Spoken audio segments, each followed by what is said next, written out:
So hello and welcome back everyone to this now the beautiful wonderful सा video. आप लोग यहाँ पर आके वीडियो को लाइक नहीं करते हो दोस्तों। ये मैं बहुत टाइम से देखते हुआ आ रहा हूँ। आप लोग वीडियो को लाइक नहीं करते यार, बहुत टाइम से देख रहा हूँ मैं। मतलब क्या, इतना ब्यूटीफुल लेक्चर्स आपको मिल रहा है और आपको एक लाइक नहीं हो रहा है आपसे, आपसे एक कमेंट नहीं हो रहा है। हाँ जी, एक बच्चा, एक यश यश भाई हर वीडियो के नीचे एक कमेंट डालता है। आप लोग को क्या दिक्कत हो रहा है, मेरे को ये समझ में नहीं आ रहा है। मतलब फ्री लेक्चर्स देख के आपको लग रहा है कि ये वैल्यू नहीं है इन लेक्चर्स का, ऐसा कुछ है क्या दोस्तों? तो दोस्तों क्या कर सकते हैं, कलयुग चल रहा है दोस्तों। लेकिन फिर भी मैं रिक्वेस्ट करता हूँ हर एक स्टूडेंट को कि यार वीडियो को लाइक कर दो, कमेंट कर दो, शेयर कर दो, सो दैट ज़्यादा से ज़्यादा स्टूडेंट्स तक पहुँच पाए। आज जो हम लोग टॉपिक करने वाले हैं वो है initial public offering. Initial public offering हम लोगों ने देख रखा है, लेकिन आज हम लोग देखेंगे कौन से वो एंटिटीज़ है जो एलिजिबल नहीं है for offering initial public offering या फिर एफपीओ फर्दर पब्लिक ऑफरिंग। ठीक है, एफपीओ आईपीओ करने के लिए वो एलिजिबल ही नहीं है एंटिटीज़, एंड एलिजिबल होने के लिए क्या करना है वो भी हम लोग देखने वाले हैं। तो सबसे पहले जो बहुत इंपॉर्टेंट टॉपिक आ जाता है, entities not eligible to make IPO FPO. ठीक है, सिंपल चीज समझना, एग्जामिनेशन में पकड़ लो तुम भूल गए ये टॉपिक, तुमको क्या समझना है कि यार तुमको दिमाग में जोर डालना है कि यार ये जो आईपीओ एफपीओ है ये क्यों क्यों किसी कंपनी को रोका जाता है। ठीक है, और या फिर कोई कंपनी क्यों नहीं कर पाता। समझ में आ रहा है? पकड़ लो तुम कल नाइट आउट पे जाना चाहते हो, ठीक है, अपने फ्रेंड्स के घर, सहेली के घर तुम जाके वहां पे एंजॉय करना चाहते हो, अंडरस्टूड, सहेली के घर। लेकिन तुम क्यों नहीं जा पाओगे, सीधा सीधा बता दो आंसर। आंसर यह है कि सर मम्मी पापा जो है ना वो अलाउ नहीं करेंगे। यहाँ पर भी तो सेम ही है, यहाँ पर किसी ने रोक रखा है। और हमारे स्टॉक मार्केट में सबका पिताजी कौन है? सेबी। तो सिंपल आंसर तुमको दिमाग में, अगर तुम भूल जाओ, तुमको सिर्फ इतना याद रखना है कि सेबी एक वो बाप है जो हमको रोक सकता है, ये है सेबी, डिबार्ड बाय सेबी। अच्छा, ये डिबार्ड का मतलब है मना किया है सेबी ने, सेबी ने रोक लगाया है। सेबी ने क्या लगाया है? रोक लगाया है। किनको? किसके ऊपर? इशूअर के ऊपर, जो इशू करना चाहता है कंपनी, उसके ऊपर, उस कंपनी के प्रोमोटर के ऊपर, उस कंपनी के डायरेक्टर के ऊपर, कंपनी के प्रोमोटर ग्रुप के ऊपर, सेलिंग शेयर होल्डर्स के ऊपर, सबके ऊपर जो है ना सेबी ने डिबार लगा दिया है, डिबार कर दिया है। मतलब आपको आपको जो है मना कर दिया गया है। समझ में आ रहा है? ये समझ में आ चुका है। अच्छा, फिर आता है promoter director of the issuer is also a promoter director of another debarred company. समझो, ये जो प्रोमोटर होते हैं, डायरेक्टर होते हैं, ये क्या सिर्फ एक ही कंपनी में होता है क्या? मतलब एक ही कंपनी में प्रोमोटर एंड डायरेक्टर बैठते हैं क्या? नहीं। देखो, ये जो प्रोमोटर एंड डायरेक्टर ये हाईली स्किल्ड लोग होते हैं। तुमको लग रहा होगा जो कंपनी का मालिक है वही बैठता है डायरेक्टर के कुर्सी पे, ऐसा नहीं होता है। हाँ, वो बैठता ही है क्योंकि उसका कंपनी है, लेकिन डायरेक्टर इन टोटल जितने भी डायरेक्टर्स आपको वहां पे मिलेंगे ना, सब स्किल्ड लेबर है, स्किल्ड टेक्नीशियंस है। ठीक है, उनको बहुत ज़्यादा नॉलेज है कंपनी कैसे चलाना होता है। समझ में आ रहा है दोस्तों? तो ये जो डायरेक्टर्स बैठेंगे, प्रोमोटर्स बैठेंगे, ये तो सिर्फ एक कंपनी में नहीं बैठेंगे, और ऐसा कोई नियम भी नहीं है कि आपको सिर्फ एक ही कंपनी में डायरेक्टर एंड प्रोमोटर बन के आप लोग बैठ सकते हो सकता है आप अलग अलग कंपनी में डायरेक्टर प्रोमोटर बन के बैठे हो। अंडरस्टूड? अब समझना होता क्या है कि पकड़ लो कोई एक, पकड़ लो अरुण एंड झिलमिल। अरुण एंड झिलमिल जो है, एक प्रोमोटर है, एक डायरेक्टर है। ये दोनों Arun and Jhilmil company A, company B, company C में, company A, company B and company C में डायरेक्टर है। ठीक है, एक डायरेक्टर है, एक प्रोमोटर है, समझ लो, या फिर दोनों ही डायरेक्टर है ऐसे भी पकड़ सकते हो, दोनों भी प्रोमोटर है ऐसे भी समझ सकते हो। अच्छा, डायरेक्टर के कंसेप्ट को लेकर चलते सो तुम याद रख पाओ चीज़ों को। ठीक है, अच्छा, तो पकड़ लो एक दिन अरुण एंड झिलमिल ने सोचा कि क्यों ना, उनकी कंपनी ने सोचा कि क्यों ना हम लोग आईपीओ करते हैं। कौन से कंपनी ने? कंपनी सी ने सोचा कि यार हम लोग ना आईपीओ करेंगे, आईपीओ करेंगे, आईपीओ करेंगे, एफपीओ करेंगे, या तो आईपीओ या तो एफपीओ, दोनों में से कोई एक। ठीक है, पहले तो आईपीओ तुमको करना होगा, तब जाके तुम एफपीओ कर पाओगे। ठीक है, तो आईपीओ एफपीओ जो है उन्होंने डिसाइड किया है। अब सबसे पहले वो लोग क्या देखेंगे कि वो लोग एलिजिबल है कि नहीं। तो उन लोगों ने पूरा देखा कि ना ही सी कंपनी जो है ना, इसको सेबी ने किसी प्रकार का डिबारमेंट नहीं किया है। अंडरस्टूड? सेबी ने सी कंपनी को किसी प्रकार का डिबारमेंट नहीं किया है। अंडरस्टूड? अगर और पकड़ लो, इनका जो अरुण है, इनके ऊपर भी डिबारमेंट नहीं लगाया है सेबी ने, झिलमिल के ऊपर भी डिबारमेंट नहीं लगाया सेबी ने, उनको नहीं मना किया गया है। अंडरस्टूड? उनको पूरा फुल आराम से। लेकिन सिर्फ उस कंपनी का चेक करने से नहीं होगा, आपको चेक करना होगा कि इस कंपनी में जो डायरेक्टर्स है, इस कंपनी में जो डायरेक्टर है, प्रोमोटर है, फॉर एग्जांपल अरुण एंड झिलमिल, क्या ये दोनों किसी और कंपनी में भी डायरेक्टर है, प्रोमोटर है, एंड क्या उस कंपनी में डिबारमेंट लगा है कि नहीं, ये भी आपको चेक करना है। अगर पकड़ लो कंपनी ए में सेबी ने मना कर दिया, सेबी ने कंपनी ए को आईपीओ एंड एफपीओ करने के लिए मना कर दिया, कंपनी ए को, सी को नहीं, ए को, क्योंकि सी कंपनी का जो डायरेक्टर प्रोमोटर है, सी कंपनी का जो डायरेक्टर प्रोमोटर है अरुण एंड झिलमिल, वो सेम अरुण एंड झिलमिल जो है वो ए कंपनी में भी डायरेक्टर है एंड प्रोमोटर है। इस कारणवश कंपनी सी जो है ये भी आईपीओ एंड एफपीओ में पार्टिसिपेट नहीं कर सकते। फिर से देखो, प्रोमोटर या फिर director of the issuer, issuer कौन है यहाँ पे, सी वाला कंपनी, कौन सा कंपनी है, सी वाला कंपनी, ये इशूअर कंपनी, इसको इशू करना है, correct, of the issuer is also a promoter director, मतलब इस कंपनी का जो प्रोमोटर डायरेक्टर है इशूअर कंपनी का, इसका जो promoter Arun and Jhilmil director है, is also a promoter director of another company which is debarred, ये दूसरे कंपनी में भी प्रोमोटर डायरेक्टर है, उस कंपनी में डिपार्टमेंट लगाया गया है, इस कंपनी को मना कर दिया गया है, ए को मना कर दिया गया है, क्योंकि ए एंड सी में दोनों में अरुण एंड झिलमिल जो है एज अ प्रोमोटर डायरेक्टर है, तो ना ए की सी के ऊपर कोई रोक टोक नहीं है, लेकिन फिर भी सी जो है इशू नहीं कर सकता आईपीओ एफपीओ। क्या ये समझ में आ रहा है? इतना स्ट्रिक्ट है हमारा सेबी, गॉट इट दोस्तों। अच्छा, फिर आता है इशूअर, इट्स प्रोमोटर और डायरेक्टर आर विलफुल डिफॉल्टर्स और फ्रॉडुलेंट बोरोवर्स। सिंपल चीज है, या तो विलफुल डिफॉल्टर है या तो फ्रॉडुलेंट बोरोवर्स है। विलफुल डिफॉल्टर है या फिर फ्रॉडुलेंट बोरोवर्स है कौन? इशूअर, मतलब वो कंपनी, उसके प्रोमोटर या फिर उसके डायरेक्टर। ठीक है, अच्छा, wilful defaulters and fraudulent borrowers के बीच में क्या डिफरेंस है सर? विलफुल डिफॉल्टर वो बंदा होता है, विलफुल मतलब, विल का मतलब क्या है? जानबूझ के डिफॉल्ट करना, जानबूझ के, उसके पास कैपेसिटी है पेमेंट करने का, लेकिन वो फिर भी डिफॉल्ट कर रहा है, वो इंटेंशनली डिफॉल्ट कर रहा है, तो वो एक विलफुल डिफॉल्टर है, या तो एक फ्रॉडुलेंट बोरोवर है। फ्रॉडुलेंट बोरोवर है मतलब कौन? इंटेंशनली फ्रॉड कमिट करता है, ऐसा नहीं कि बाय मिस्टेक फ्रॉड हो गया, इंटेंशनली वो फ्रॉड कमिट करता है, इंटेंशनली वो फ्रॉड कमिट करता है। दोनों के बीच में डिफरेंस समझ में आ चुका है। फिर देखो, एनी प्रोमोटर और director is a fugitive economic offender. Fugitive economic offender, बहुत beautiful, fugitive economic offender. Fugitive का मतलब पता है तेरे को? फ्यूजिटिव का मतलब होता है भगोरा, जो भाग गया है, जो भाग गया है, फ्यूजिटिव है। इस फ्यूजिटिव भाग गया है, कंट्री छोड़ के भाग गया, जैसे विजय माल्या, फिर बहुत सारे हैं फ्यूजिटिव इकोनॉमिक ऑफेंडर। ठीक है, फ्यूजिटिव मतलब जो कंट्री छोड़ के भाग गया है, किंगफिशर का मालिक।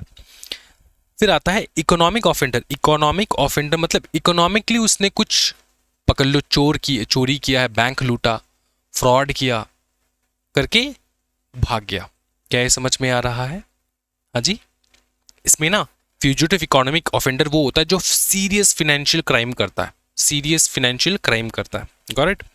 अच्छा, इतना तेरे को याद रखना है। नेक्स्ट सीधा इधर आ जाओ, एलिजिबिलिटी रिक्वायरमेंट फॉर आईपीओ, इसको ना बहुत ध्यान से याद रखना है। मुझको पता है कि थोड़ा डिफिकल्ट लगेगा तुमको, लेकिन अगर तुम इसको प्रैक्टिस करोगे ना तो धीरे धीरे ना तुमको ये डेफिनेटली आ जाएगा आराम से। ठीक है, दो प्रकार के रूट होते हैं, एक है रूट 1, दूसरा आता है आपका रूट 2। ठीक है, रूट 1 में क्या है, रूट 1 का क्राइटेरिया सुन लो। तुम्हारे पास नेट टेंजिबल एसेट होना होगा, नेट टेंजिबल एसेट होना होगा मोर देन या फिर equals to 3 crore in each of the preceding 3 financial year. ठीक है, not more than 50% held in monetary asset. तेरे को ये याद रखना है। क्या याद रखना है सर? कि तुम्हारे पास जो नेट टेंजिबल एसेट होना चाहिए पिछले 3 सालों में, ईच ईयर, 3 सालों में, एवरी ईयर, पकड़ लो आज चल रहा है 2025 चल रहा है, 2024, 2023 एंड 2022, इन तीनों सालों में तुम्हारा नेट टेंजिबल एसेट जो है, जिसको हम लोग कहते हैं एनटीए, ठीक है, ये मोर देन या फिर इक्वल्स टू 3 करोड़ होना होगा।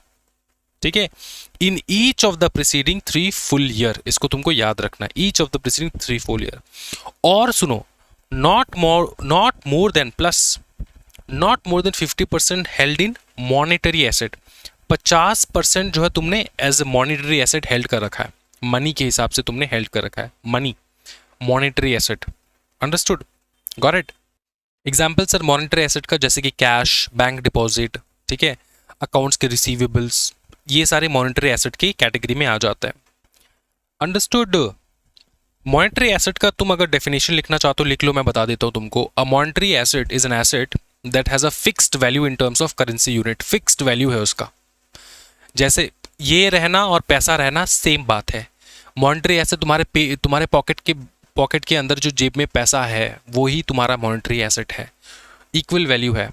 अंडरस्टूड? ऐसा नहीं ऊपर नीचे नहीं। बैंक में तुमने जमा कर रखा है इसलिए यहाँ पे कैश इंक्लूडेड है, बैंक डिपॉजिट। अब तुम बैंक में जाओगे पैसा उठाने के लिए, तुमको वही पैसा मिलेगा जो तुमने जमा कर रखा है, ना कम ना ज़्यादा। ज़्यादा मिल सकता है वो तुम्हारा इंटरेस्ट रेट के ऊपर, लेकिन कम नहीं मिलने वाला। अंडरस्टूड? तो 50% से ज़्यादा तुमने हेल्ड नहीं किया, मैक्स टू मैक्स 50% तुमने मॉनिटरी एसेट्स के हिसाब से तुमने हेल्ड कर रखा हो। ठीक है, ये नेट टेंजिबल एसेट से देखो, जो भी तुम्हारा नेट टेंजिबल एसेट है इसका नॉट मोर देन 50% तुमने हेल्ड इन मॉनिटरी एसेट रखा है। इसका मतलब ये होता है कि 50% से कम तुमने as a monetary asset hold कर रखा है, बाकी तुमने इधर उधर इन्वेस्टमेंट कर रखा है। अच्छा, फिर सीधा इधर आ जाओ। एवरेज ऑपरेटिंग प्रॉफिट तुमको मोर देन या फिर इक्वल्स टू 15 करोड़ रखना होगा during the preceding 3 years. During the preceding 3 years याद रखना। अच्छा, must have positive operating profit in each of the 3 year। must have क्या बताओ? Positive operating profit in each of the 3 year. तो इसमें दो है, याद रखना। यहाँ पर भी 2 है कंडीशन, यहाँ पर भी 2 कंडीशन है, यहाँ पर भी 2 कंडीशन है। एवरेज ऑपरेटिंग प्रॉफिट जो है ये more than equals to 15 crore होना होगा ड्यूरिंग द प्रीसीडिंग 3 ईयर्स, 3 साल मिला के। एंड यहाँ पे ईच साल तुम्हारा ऑफ द 3 ईयर मस्ट है पॉजिटिव ऑपरेटिंग प्रॉफिट, तुम्हारा ऑपरेटिंग प्रॉफिट पॉजिटिव होना होगा। समझ में आ रहा है ना? ऐसे मतलब लॉस वाले कंपनी नहीं हो, प्रॉफिट वाले कंपनी हो। अच्छा, लास्ट 2 है जो कि है नेटवर्थ। ये तुम्हारा मैथमेटिकली 3 ही है, उसके बाद जो आता है वो नेम चेंज का आता है। नेटवर्थ जो है ना दोस्तों, नेटवर्थ तुम्हारा more than equals to 1 crore हो सकता है in each of the preceding 3 full year. And lastly name change, if name change in the last 1 year more than या फिर equals to 50% revenues in the preceding full year must come from the activity suggested by the new name. Simple चीज है दोस्तों, समझना इस चीज को। पकड़ ले, तुम्हारा कंपनी का नाम था अरुण फर्टिलाइजर्स। अच्छा, नाम से हम लोग पता लगा सकते हैं ना कि ये किस बिजनेस के बारे में हम लोग बात करें। फर्टिलाइजर्स के बिजनेस के बारे में बात करें हम लोग दोस्तों। ठीक है, पकड़ ली, तूने नाम चेंज कर लिया अपना। नाम चेंज करने का अलग ही तुम्हारे कंपनीज एक्ट में जो है रूल्स रेगुलेशंस है, लेकिन सब तुमने फॉलो करके तुमने चेंज कर लिया नाम। तुमने रखा है ना अब अरुण स्टील। अच्छा, इसका मतलब यह है कि पहले तुम फर्टिलाइजर से डील करते थे, अब तुम स्टील बना रहे हो। ठीक है, स्टील बना रहे हो। अच्छा, अब यहाँ पे क्या बताए, if name change in the last 1 year, पिछले 1 साल में अगर तुमने नाम चेंज किया है, नाम चेंज करने के बाद जो तुम्हारा 1 साल बीता है ना, उसमें मोर देन या फिर इक्वल्स टू 50% रेवेन्यू जो है इस नए नाम से आना चाहिए। मतलब कि नए नाम का जो बिजनेस इंडिकेट कर रहा है, इस बिजनेस से तुम्हारा कंपनी का मोर देन या फिर इक्वल्स टू 50% रेवेन्यू आना चाहिए। सिंपल बात, सेबी ये कह रहा है कि पहले तू फर्टिलाइजर का काम करता था, अब तू स्टील का काम कर रहा है।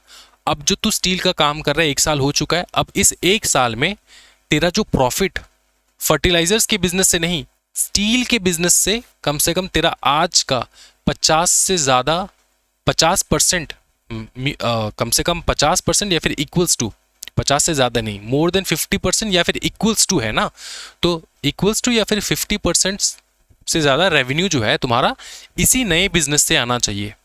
Got it? अच्छा, ये पूरा क्लियर हो चुका है। अब तुम्हारे दिमाग में चल रहा होगा, सर इसको याद कैसे करें सर? याद कुछ नहीं है याद करने का। ये आईपीओ एफपीओ में ना यही एक टेक्निकल चीज़ है जो तुमको याद रखना होता है कि कौन एलिजिबल है, कौन एलिजिबल नहीं है। एलिजिबल कौन नहीं है वो तो बहुत सिंपल हम लोग ने समझ चुके है ना, भूल भी जाओगे तब भी लिख डालोगे। लेकिन जो एलिजिबिलिटी है उसमें थोड़ी टेक्निकलिटीज़ है, वहाँ पे तुमको रट्टा लगाना होगा। आराम से लिख के रट्टा लगाओ आराम से। अब तो रूट 2 बाकी है दोस्तों।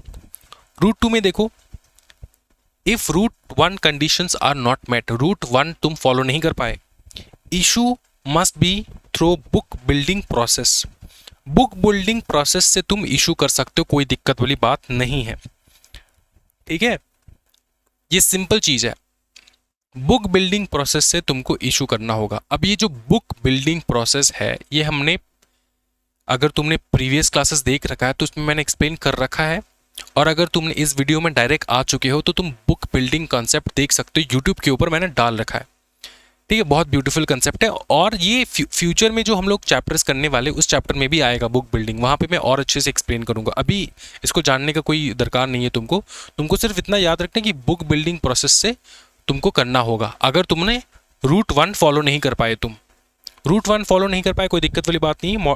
रूट 2 के मेथड से तुम बुक बिल्डिंग प्रोसेस से तुमको करना होगा। लेकिन एक छोटा कंडीशन है, at least 75% of the net offer must be allotted to qualified institutional buyers, QIB। अब देख, पूरा लॉजिकली समझ चीज़ों को। रूट 1 में हम लोगों ने क्या कंडीशन रखा है सेबी ने, ये जो पूरा कंडीशन है ना, इस कंडीशन से पता चलता है कि कंपनी का वैल्यू कितना है, कंपनी मतलब कितना अच्छा है कितना बुरा है, ये पता लगता है। अगर तुम ये सब मीट कर रहे हो ना कंडीशन, तो कंपनी बहुत अच्छा है, आराम से तुम अपना IPO FPO निकालो, कोई टेंशन वाली बात नहीं है। लेकिन अगर ये कंडीशंस मीट नहीं कर रहा है तो बहुत ज़्यादा अच्छा कंपनी भी नहीं है। तो इसलिए उसको कहा जाता है कि तू एक काम कर, मना नहीं करेंगे, तू बुक बिल्डिंग के मेथड से तू कर ले, लेकिन कम से कम 75%, 75% 75% जो है तुमको QIB को अलॉट करना होगा। अब ये QIB कौन है sir? QIB qualified institutional buyers है दोस्तों। ये है क्वालिफाइड इंस्टीट्यूशनल बायर्स, बहुत बड़े बड़े इंस्टीट्यूशनल बायर्स है, इंस्टीट्यूशंस है जो इन्वेस्ट करते हैं। अब इसको देने का क्या मतलब है?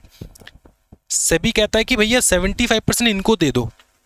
इसका मतलब ये होता है कि अगर QIB तुम्हारे कंपनी में 75% स्टेक ले ले, ऑफर जो है वो ले ले, 75% जो भी तुम ऑफर कर रहे हो वो ले ले 75%, इसका मतलब तुम्हारा कंपनी उतना ज़्यादा बुरा नहीं है। QIB जो है तभी इन्वेस्ट करता है जब तुम्हारे कंपनी में पोटेंशियल हो। अगर पोटेंशियल नहीं है तो QIB जो है मना कर देगा। तो तुम 75% QIB को देने के बाद भी QIB मना कर देगा। समझ में यार ना? तो पब्लिक को सेबी जो है सिर्फ ये चाहता है कि हमारे जो नॉर्मल इन्वेस्टर्स है उनको कोई तकलीफ ना हो, उनके साथ कोई धोखा ना हो जाए। तो QIB लेने, अब QIB जो लेगा ना, इसका भी एक लॉक इन पीरियड रहता है। तुम सोच रहे हो कि QIB लेके आज ले लेगा, कल तुमको दे देगा। आज पकड़ लो, ले लिया QIB ने, कल जो है IPO FPO निकाल देगा, 1 हफ्ते बाद QIB बेच के भाग जाएगा। ऐसा नहीं होता है। इसका भी लॉक इन पीरियड रहता है, क्यों भी बेच नहीं पाएगा। अंडरस्टूड? एक पर्टिकुलर पीरियड तक जो है उसके पास मतलब ये रहेगा। तो ये लॉजिक के साथ तू पर चीज़ों को ना बहुत अच्छा इजीली तुम समझ पाओगे। करेक्ट? अच्छा, if QIB portion isn't fully subscribe the entire subscription money must be refunded. अगर QIB सब्सक्रिप्शन नहीं हो पाया, QIB 75% नहीं लिया, मना कर दिए, या फिर सब्सक्रिप्शन हुआ ही नहीं 75%, तो बाकी जो 25% तूने पब्लिक से उठाया है उसको कंप्लीटली रिफंड कर दे, क्योंकि तुमको हम लोग IPO FPO करने नहीं देंगे। यही एक मौका है सेकंड रूट में। पहला बात तो ये, बुक बिल्डिंग प्रोसेस के मेथड से तुमको IPO FPO करना होगा, एंड उसके साथ साथ 75% QIB को देना होगा। करेक्ट? QIB नहीं ले रहे तो रिफंड कर दो। अच्छा, ये हम लोगों ने एलिजिबिलिटी क्राइटेरिया देखा है फॉर IPO। ठीक है दोस्तों, IPO याद रखियो। IPO FPO का हम लोग देखने वाले हैं अभी। FPO में ज़्यादा कुछ नहीं है एलिजिबिलिटी क्राइटेरिया, यहाँ पे थोड़ा रिलीफ है। सिर्फ बताया गया है नेम चेंज के बारे में। Name change, if name changed in the last 1 year, same ही चीज है। More than equals to 50% revenue in the preceding full year must come from the activity suggest by the new name. तुम्हारे नए नाम से जो अपने को पता लग रहा है कि तुम नए एक्टिविटी पे इन्वॉल्व हो, उस एक्टिविटी से more than equals to 50% revenue आना चाहिए तुम्हारे पिछले 1 साल में। ठीक है? अच्छा, if the above condition is not met, FPO must be through book building where at least 75% allotment to QIB। Simple as that. यहाँ पे ना रूट का जमाना, ना कोई रूट वूट नहीं है, आराम से तुमको याद रखना है। पहला कंडीशन है ये, दूसरा कंडीशन है ये। IPO में बहुत ज़्यादा कंडीशन रहता है, क्यों? इसके पीछे भी रीज़न है। देखो, FPO वो करता है जिसका ऑलरेडी IPO हो चुका है। समझ में आ रहा है? तो IPO में हम लोगों ने इतना रूल्स एंड रेगुलेशन तुम पे लगाया, तुम सब पास करके IPO तुमने निकाल डाला, तो FPO में हम तुमको ज़्यादा दिक्कत नहीं देंगे। FPO में हम सिर्फ तुम्हारा ये 2 कंडीशन देखेंगे, बाकी तुम्हारा IPO हो रखा है, इसका मतलब तुम कंपनी बुरे नहीं हो। समझ में आ रहा है ना दोस्तों? IPO and FPO। Okay, general conditions को काट दो, इसको कोई नेसेसरी नहीं है, जनरल कंडीशंस छोड़ दो, इधर आ जाओ। नेक्स्ट आता है offer for sale. Offer for sale क्या होता है कि शेयर होल्डर ऑफर कर रहा है अपना शेयर सेल के लिए पब्लिक को। शेयर होल्डर पब्लिक को ऑफर कर रहा है अपना शेयर सेल के लिए, वो सेल करना चाहता है। अभी जो सेल करना चाहते हैं उसके पीछे कंडीशन होता है कि कम से कम 1 साल तक वो शेयर होल्डर जो है स्टॉक को होल्ड करके रखा होगा, इस शेयर को होल्ड करके रखा होगा। बाकी के जो तुम्हारा रूल्स है वो है share offered must be fully paid. जो भी शेयर तुमने ऑफर किया है, तुम एक शेयर होल्डर हो, तुम ऑफर कर रहे हो, ऑफर फॉर सेल, तुमने ऑफर किया कि मेरे को सेल करना है शेयर्स, ठीक है, पब्लिक को। Got it? वहां पे तुमको बताना होगा कि भैया मेरे पास जितने भी शेयर्स है जो मैं तुमको ऑफर कर रहा हूँ सारे फुल्ली पेड है, मतलब इसका पूरा पैसा मैंने भर रखा है। Shares must be held by seller not for at least 1 year before filing DOD। DOD का मतलब होता है ड्राफ्ट ऑफ अ डॉक्यूमेंट। ठीक है? ड्राफ्ट ऑफ अ डॉक्यूमेंट होता है कि वो जो सेल करेगा उसका एक ड्राफ्ट जो है वो सेबी को देगा कि मैं सेल करना चाहता हूँ। अच्छा, तेरे को इतना याद रखना है ऑफर फॉर सेल का। ठीक है? फिर आता है एक्सेप्शंस ऑफ 1 year होल्डिंग। कब तेरे को 1 year होल्डिंग एक्सेप्शन होगा? अगर तू गवर्नमेंट कंपनी है, इंफ्रा SPV है, तब shares acquired under the high court tribunal approved scheme, bonus share issued on securities held more than 1 year। 1 साल के ऊपर। देख, पहले तो ये तेरे को समझा देता हूँ क्योंकि बाकी 2 तो तेरे को समझ में आ चुका है। लास्ट वाला ये बोल रहा है कि पकड़ ले, तेरे पास बहुत सारे शेयर्स थे, ठीक है, ये 1 साल हो चुका है, अब तू ये शेयर्स जो है ना सेल करना चाहता है, लेकिन तेरे पास ना कुछ बोनस शेयर भी है। बोनस शेयर क्या? बोनस शेयर जो है वो ज़्यादा टाइम नहीं हुआ है, 4 महीने हुआ है, तेरे को बोनस शेयर मिला है कंपनी से। अब बोनस शेयर भी तू सेल करना चाहता है। अब ये तो एक साल हुआ नहीं है, तो कोई टेंशन वाली बात नहीं। अगर बोनस शेयर है ना तो कोई टेंशन वाली बात नहीं है, 1 साल का रिक्वायरमेंट नहीं चाहिए। बट ओरिजिनल शेयर जो है वो तेरे को 1 साल कम से कम तेरे को होल्ड करना होगा, तब जाके तू सेल कर पाता है। ठीक है? लास्ट तो तेरा high court tribunal government approved कुछ स्कीम के अंडर तूने इन्वेस्ट किया होगा। ठीक है? फिर आता है गवर्नमेंट कंपनी अगर है, इंफ्रा SPV है, तो SPV का मतलब स्पेशल पर्पस व्हीकल है, तो तेरे को ये याद रखना है सर ये स्पेशल पर्पस व्हीकल क्या होता है सर? भाई आगे जाके देखेंगे, जैसे जैसे चैप्टर्स आगे बढ़ेगा ना वैसे वैसे हम लोग देखेंगे। यहाँ पे पूरे टेक्निकल चीज़ें हैं जो तेरे को याद रखना है कुछ। इसलिए आईसीडीआर को कंसिडर किया जाता है कि सेबी का one of the most difficult chapter है। इसलिए क्योंकि डिफिकल्ट नहीं है, बहुत ईजी है। मैं तुमको करा रहा हूँ, तुमको कोई डिफिकल्टी लग रहा है? हाँ, एक दो मीनिंग जो है तुम्हारे वर्ड का तेरे को अब नहीं समझा रहा हूँ क्योंकि वो फ्यूचर में आने वाला है। अब इसके ऊपर टॉपिक जो है कम से कम 1 घंटा जाएगा, एसपीवी स्पेशल पर्पस व्हीकल। समझ में आ रहा है? इसलिए हम लोग इसको याद कर लो, जब जैसे टॉपिक आता है नेक्स्ट चैप्टर में इसकी पूरे टॉपिक के ऊपर हम लोग बात करेंगे। ठीक है, समझ में आ रहा है? अब तेरे को सीधा इधर आ जाना दोस्तों, इशू ऑफ वारंट पे आ जाओ। जो मैं करा रहा हूं वही तुमको आंख बंद करके करना है आराम से। ठीक है, पूरा ही करा रहा हूं, ऐसा नहीं क्योंकि ये सारे जो है ना ये तुमको ये रिपीटेटिव है, इसका कोई फायदा नहीं है करके। अंडरस्टूड? ये जो मैंने काट दिया ना, फायदा नहीं है, एग्जामिनेशन में नहीं आता ये सारा चीज। सीधा इधर आ जाओ, इशू ऑफ वारंट। टेन्योर क्या है? Max 18 months from allotment. Consideration at least 25% of the exercise price received upfront. Pricing price और formula decided upfront and disclosed. Forfeiture if option not exercised within 3 months of payment, upfront amount forfeited by issuer. Attachment can be attached to other specified securities. Warrant तेरे को पता है ना? Warrant ये तेरे को company law में सीखना है। वारंट्स, वारंट्स क्या होते हैं सर? वारंट्स क्या होते हैं बताओ ना सर। वारंट्स जो है ना एक प्रकार का फाइनेंशियल इंस्ट्रूमेंट होता है जो इशू करता है बाय कंपनी। कौन इशू करता है? कंपनी को। अब ये जो वारंट होल्डर होता है ना, ये तुमको भैया वारंट्स एंड शेयर्स जो है ये कंसेप्ट तेरे को कंपनी लॉ में पढ़ने को मिलेगा। अब होता ये है कि जो वारंट होल्डर होता है ना, जो शेयर होल्डर होता है इसके पास क्या राइट है? शेयर्स के ऊपर पूरा राइट होता है। लेकिन जो वारंट होल्डर होता है ना, वो कंपनी के शेयर्स को खरीदने का राइट, अधिकार जो है वो उसके पास रहता है, ऑब्लिगेशन नहीं। याद रखना, शेयर्स को खरीदने का राइट, अधिकार। समझ में आ रहा है? शेयर्स को खरीदने का अधिकार, ना कि ऑब्लिगेशन। अंडरस्टूड? ये होता है वारंट। अब वारंट के पर्पस अलग अलग होंगे, ये जैसे जैसे टॉपिक आएगा वैसे वैसे आपको करना होगा। टेन्योर तेरे को समझ में रखना है कि वारंट जो होता है ना, आईपीओ में, एफपीओ में भी आप लोग वारंट जो है इशू कर सकते हो। आईपीओ एफपीओ में भी वारंट इशू हो सकता है। मैक्सिमम 18 महीने का टेन्योर होता है। 18 months from allotment, max 18 months from allotment. इसका मतलब ये होता है कि आज मैंने इशू किया क्या? Warrant. Max 18 months from allotment. याद रखो, वारंट क्या है? अधिकार। अधिकार क्या खरीदने का? कंपनी के शेयर्स को खरीदने का। तो ये अधिकार हम लोग कब दे रहे हैं? आईपीओ में दे रहे सर। कब तक देंगे? 18 महीने। कब से? अलॉटमेंट से। समझे दोस्तों? अब समझ में आ चुका है, कोई टेंशन वाली बात नहीं है। 18 मंथ्स फ्रॉम अलॉटमेंट, 18 महीने के अंदर अंदर तुमको अपना राइट एक्सरसाइज करना है नहीं करना है ये तुमको डिसाइड कर लेना है। ठीक है, अच्छा। Consideration at least 25% of the exercise price received upfront. पूरा तो तुमको देना नहीं है, ठीक है। 25% तुमको एक्सरसाइज प्राइस जो है अपफ्रंट तुमको देना होता है, 25%। प्राइसिंग होगा प्राइस और formula decided upfront and disclosed. पहले ही वो लोग डिसाइड करके बता देते कि कितना प्राइस होगा।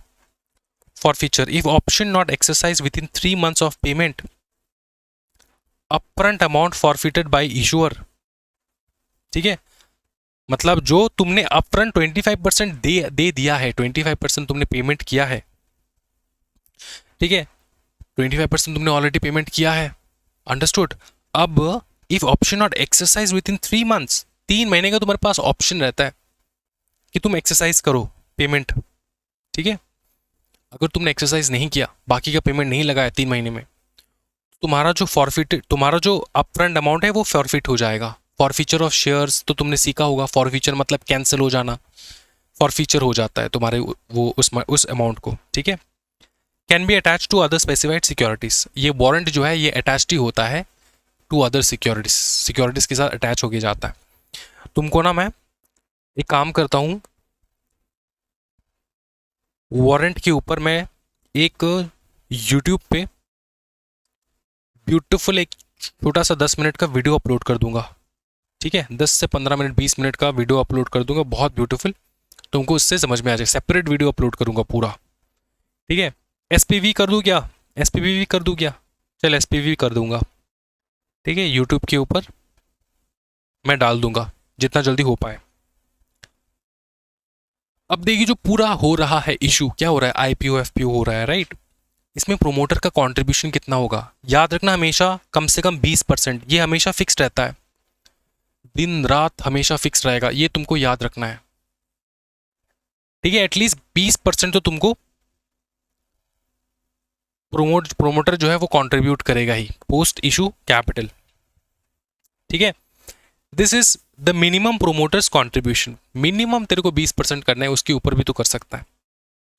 शॉर्टफॉल अगर हो गया, मतलब पकड़ ले शॉर्टफॉल हो गया, जितना तुमने आशा किया था उतना सब्सक्रिप्शन हुआ नहीं, can be made by AIF, FVCI, bank, PFI, insurance company, certain public shareholders, promoters group entities without being called promoters, not applicable। अच्छा नॉट एप्लीकेबल छोड़ दो, ये जो शॉर्टफॉल का मतलब तेरे को समझ में आ रहा है कि ये जो सब्सक्रिप्शन तुमने आईपीओ किया वो जितना तुमने उम्मीद किया उतना हुआ नहीं, तो ये शॉर्टफॉल हो गया, अंडर सब्सक्राइब्ड हो गया, सब्सक्रिप्शन हुआ नहीं प्रॉपरली।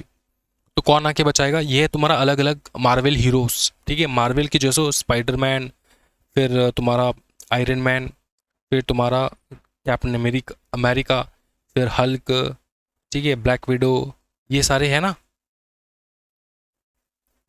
उसी प्रकार से ये है AIF, FVCI, बैंक, PFI, ये सारे आके बचाते हैं, शॉर्टफॉल से बचाते हैं। Understood. If issuer has no identifiable promoter, मतलब इशूअर कंपनी के पास अगर कोई आइडेंटिफाइबल प्रोमोटर ही नहीं है कंपनी में, तो ये 20% का झमेला होता नहीं है, ठीक है। लेकिन प्रोमोटर ग्रुप अगर है तो डेफिनेटली उनको 20% जो है सब्सक्राइब करना होगा इंडिविजुअली। अच्छा, प्रोमोटर मस्ट कंट्रीब्यूट, ये एफपीओ है, एफपीओ देख रहे हैं हम लोग, ये आईपीओ का था। 25% of the proposed issue size और 25% of the post issue capital, ठीक है। पोस्ट इशू जितना कैपिटल है उसका 20% वही खरीदेगा, या फिर जितना उसने प्रोपोज्ड इशू साइज, जो भी उसने इशू साइज दिया होगा, उसने एक एस्टिमेशन तो दिया होगा ना, ये होगा साइज इशू का हमारा, तो उसका 20%, या फिर उसके प्रपोज मतलब जितना भी तुम्हारा हुआ है, ठीक है, पोस्ट इशू कैपिटल जितना भी जमा हुआ है उसका 20% जो है प्रोमोटर को लगाना है। अच्छा, अब देखो लॉक इन पीरियड या फिर लॉक इन रिक्वायरमेंट तुम देख सकते हो प्रोमोटर का, मतलब ये जो हम लोग QIB को बोल रहे हैं, प्रोमोटर को बोल रहे हैं भैया 75% QIB तुम ले लो, 20% हमारे जो है क्या कहते हैं इसको, प्रोमोटर तुम ले लो, इनको तो लॉक इन करके भी रखना होगा ना दोस्तों। तो लॉक इन पीरियड देखो यहाँ पे सबसे पहला है हमारा, प्रोमोटर के बारे में बात कर रहे हैं हम लोग, ठीक है। QIB के बारे में यहाँ पे बात हुआ नहीं है यहाँ पे, लेकिन QIB का भी लॉक इन पीरियड रहता है। प्रोमोटर का देखो minimum contribution 20%, locked in for 18 महीने from allotment, extended lock-in 3 year if more than 50% of issue proceed are for capital expenditure। ये सिंपल चीज़ है, चीज़ों को कॉम्प्लिकेट मत करो, ठीक है।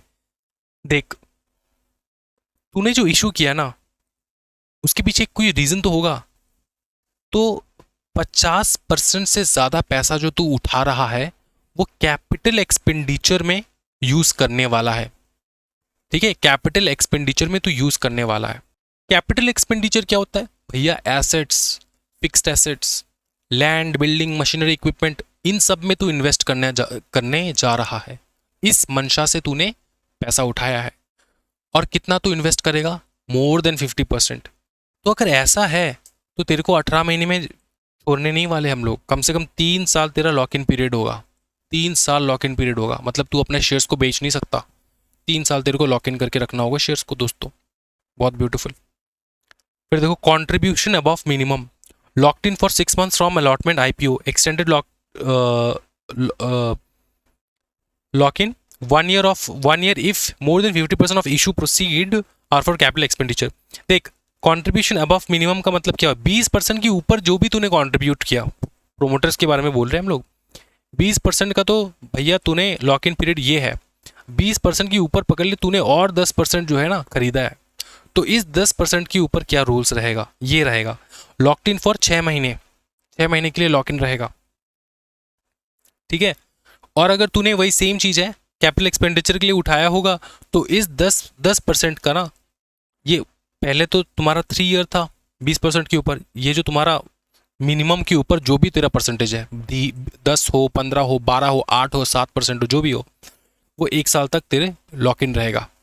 ये 20% शेयर्स जो है वो कितने साल तक लॉक इन रहेगा, अगर कैपिटल एक्सपेंडिचर में तेरे को 50% से ज़्यादा इन्वेस्ट करना है तो 3 साल। अगर कैपिटल एक्सपेंडिचर में तेरे को इन्वेस्ट करना है 20% के ऊपर जो भी तूने परसेंटेज खरीदा होगा, अब तू मिनिमम है 20%, तो मिनिमम थोड़ी ना खरीदेगा, तूने ज़्यादा खरीदेगा यार, प्रमोटर है। वो जो तूने ज़्यादा खरीदा वो तेरे को 1 साल तक लॉक इन करके रखना होगा, अगर तूने जो भी तूने पैसा उठाया है वो कैपिटल एक्सपेंडिचर में लगा रहा है तो मोर देन 50%। क्या समझ में आ रहा है? इसको चार्ट बनाओ, चार्ट घर में आराम से एक छोटा सा चार्ट बनाओ और उसको बहुत बेहतरीन तरीके से तुमको सुबह शाम एक बार देख लेना है, 1 महीने देख लो, पूरा चप जाएगा दिमाग में। अच्छा, pre issue shares held by non promoters locked in 6 month, मतलब तुमने जो इशू करने से पहले जो भी तुमने शेयर होल्डिंग तुमने होल्ड कर रखा होगा वो शेयर्स तुम अभी नहीं बेच सकते अलॉटमेंट, मतलब आईपीओ के बाद 6 महीने तक लॉक इन रहेगा। अगर ईसॉप है तो एक्सेप्शन है, ठीक है। ईसॉप शेयर्स अगर है, वीसीएफ एआईएफ कैटेगरी के शेयर्स अगर है तो एक्सेप्शन है। फिर हम लोग देखेंगे दोस्तों, आई थिंक ये और एक क्लास लगेगा और उसके बाद ये चैप्टर नहीं, और 1 से 2 क्लास लगने वाला है, उसके बाद ये चैप्टर कंप्लीट हो जाएगा। थोड़ा मैं होमवर्क दूंगा तुमको, अदर रिक्वायरमेंट होमवर्क है, ये ज़्यादा इंपॉर्टेंट नहीं है लेकिन एक बार देख लेना। इशुएंस का जो प्रोसीजर है वो होमवर्क है, नहीं सक रहे हो तब तो मैं हूं, सैम भैया तुम्हारे साथ है। फास्ट ट्रैक आईपीओ मैं नेक्स्ट क्लास कराऊंगा, याद रखना 100% इंपॉर्टेंट है ये वाला topic, fast track FPO, fast track FPO, understood, IPO नहीं एफपीओ, ठीक है। बहुत इंपॉर्टेंट है ये वाला टॉपिक, कंसेप्ट भी समझा दूंगा, कोई टेंशन वाली बात नहीं है। जितना कराया है उतना तुमको घर में बैठ के एक बार रिवीजन डालना है। यहाँ तक रखते हैं दोस्तों, thank you so much everyone, happy learning guys, take care, bye bye.